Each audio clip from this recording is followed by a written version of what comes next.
বাংলাদেশের পঞ্চগড় জেলায় বসবাসকারী এই নাবালিকা তার পরিবার ইসকনের ভক্ত হওয়ায় পরিবারকে লাগাতার হুমকি মৌলবাদীরা দিচ্ছিল।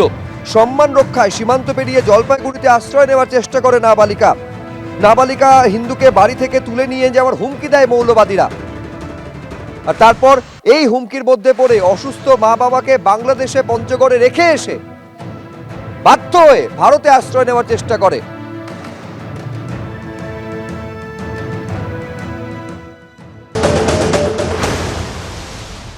আমার সম্পর্ক ওই নাতিন হবে, ইসকনের ভক্ত বলে ও টর্চারিং করেছে, তারপর ওকে কিডন্যাপ করবে এই ভয়ে তো ও আসছে। সেজন্য আমার ফোন নাম্বার ওরা নিয়েছিল, সেজন্য আমি আসছি দেখা করতে। আমি বাপের এক মেয়ে, আমি ইসকনের ভক্ত।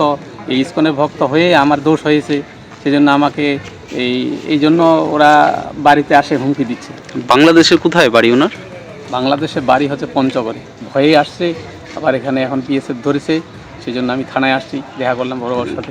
সরকার আমরা চাচ্ছি ইমিডিয়েটলি এটা একটা পদক্ষেপ নেওয়া উচিত, যে আমাদের যে এই যে হিন্দু সম্প্রদায় এই যে ছোটো ছোটো মেয়েগুলোকে কিডন্যাপ করছে বা এখান থেকে নিয়ে যাচ্ছে, টর্চারিং করছে হিন্দুদের, আমাদের এখানে বলছে তোমরা এখানে কেন আছো, এখান থেকে তোমরা চলে যাও, বাড়িঘর ছাড়ো, অনেক কিছু হুমকি দিচ্ছে।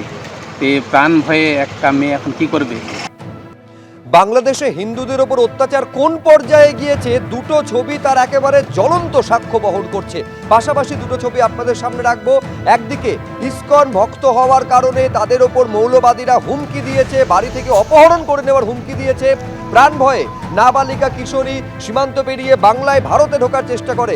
আর একটা খবর এসে পৌঁছেছে যেখানে মৌলবাদীদের অত্যাচারের জেরে তাদের হাত থেকে বাঁচতে নদী সাঁতরে ভারতে ঢোকার চেষ্টা হিন্দু যুবকের।